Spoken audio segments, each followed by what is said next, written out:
सबैजनालाई नमस्ते। सन्चै हुनुहुन्छ? अब आज त बिन्दास न्युयोर्कको एकदम भिडभाड सिटीदेखि अहिले म टाढा जर्सी स्टेटतिर आएको छु, एकदम गाउँतिर हेर्नुलाई। म गाउँतिर यस्तो चाहिँ यहाँ अगाडि स्कुलहरू रहेछ। हेर्नुहोस्, जर्सी स्टेटतिरको गाउँतिरको घरहरू है। आउँदा आउँदै बाटोमा आधा बाटो धेरै आइसकेपछि लगभग 50 माइल क्रस गरिसकेपछि दुःख पाइयो। टायर बिचमा पम्चर भयो, गाडीले दुःख दियो। इसुकै कहिलेकाहीँ हुन्छ। यति लामो किला बिजेको रहेछ, हेर्नु होला। अनि म आफैले फिट गरेँ। अनि गाडी टायर बनाउने ठाउँमा सर्भिस एरियामा गएको, त्यहाँ फेरि बनाउने 11 बजी मात्रै मान्छे आउने रहेछ। तिनीहरूसँग सामान मागेँ मैले, कार उठाउने टायर। अनि त्यसपछि आफैले फिटपाट टाकटक टुक गरेँ। भिडियो हेर्नु होला। अब विश्वास लाग्दैन नि, म आफैले गरिरहेको छु। यत्रो किला गएर चाहिँ मेरो पेसेन्जरहरू आत्तिहान चिन्ता नगर भने है। अब यसरी फिक्स गर्ने, यसलाई फिक्स गरेर चाहिँ यो किल्ला यसरी निकालिदिने। अनि यसले यहाँ सफा गर्नु, यसरी सफा गर्नुहोस् होला मजाले है, नआत्तिकिन यसरी सफा गर्नु होला। कहिलेकाहीँ अब टायर पसलमा आएर पनि टायर बनाउने मान्छे नभएर चाहिँ म आफैले फिट गरिसकेँ। मैले त्यो एउटा ब्लेड राखिराखेको हुन्छु गाडीमा पहिला यो काट्नलाई। यसमा चाहिँ मैले सब फिक्स गरिसकेँ। हेर्नु,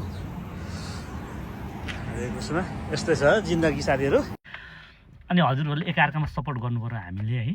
अनि त्यसपछि हजुरहरूलाई जे विकली फेसबुकले दिएको विकली च्यालेन्जको लागि चाहिँ तपाईँहरू चाहिँ एकदम कता के गर्नु पुरा भएन भने मलाई मेरो भिडियोमा आएर कमेन्ट गर्नुहोस् र अर्को साथीभाइलाई सेयर गर्नुहोस्, मेन्सन गर्नुहोस्।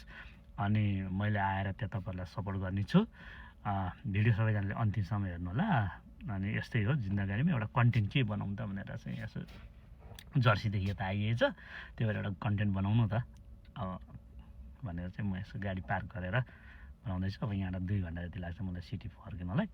त्यस कारणले यो छोटो समयमा छोटो भिडियो तपाईँहरूको लागि हजुरहरूलाई साथ सहयोग चाहिएको छ भने सबिन थापालाई चाहिँ कमेन्ट गर्नुहोस् भिडियोमा आएर, अनि सेयर गर्नुहोस्, आफ्नो साथीलाई मेन्सन गरेर कमेन्ट गर्नुहोस्।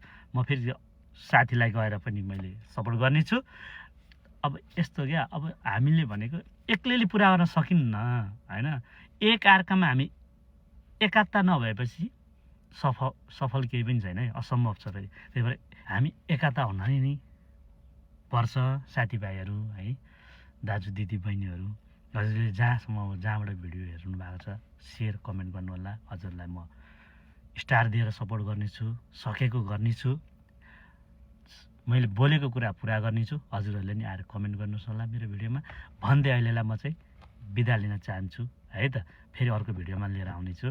एकअर्कामा हामीले सपोर्ट गरौँ, फलो गरौँ, फलो ब्याक गरौँ, एकअर्कालाई सपोर्ट गरौँ। साथीभाइहरू मिलेर हामी मिल्यौँ भने, एकता भयौँ भने हाम्रो जुन ड्रिम छ नि त्यो अवश्यले पुरा हुन्छ होइन। म एक्लै म चाहिँ अरूलाई कमेन्ट गर्दिनँ, मेरो मात्रै फलो गर्नुहोस् कमेन्ट गर्नुहोस् भन्यो भने त होला, कोही कोहीले 1-2 जनाले गर्लान् होइन। त्यसपछि त अर्को खेपदेखि तपाईँले कसैलाई कमेन्ट गर्नु भएन, कसैलाई सेयर गर्नु भएन, तपाईँको भिडियोमा कसैले पनि गर्नुहुन्न नि, कसैले पनि सपोर्ट गर्न, मेरोमा पनि गर्दैनन् नि होइन। मैले पनि अरूको भिडियोमा कमेन्ट गरिनँ। तपाईँको भिडियो मेरो उसमा चाहिँ फर यू पेजमा आएर चाहिँ दौडिरहेको छ, मेरो फेसबुक अगाडि नाचिरहेको छ, रिल्स आइरहेछ भने चाहिँ मैले हेर्ने रे, अनि सेयर नगर्ने, कमेन्ट नगर्ने भनेपछि त नि के कामै भएन नि। त्यस कारणले हामी एकअर्कामा सपोर्ट गरौँ, सहयोग गरौँ।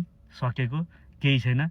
फेसबुक मोबाइलमा आउँछ, सुन्यो रिल्स आउँछ, हेर्ने हो, सर्टकट भिडियो हुन्छ, धेरै लामो पनि हुन्न होइन।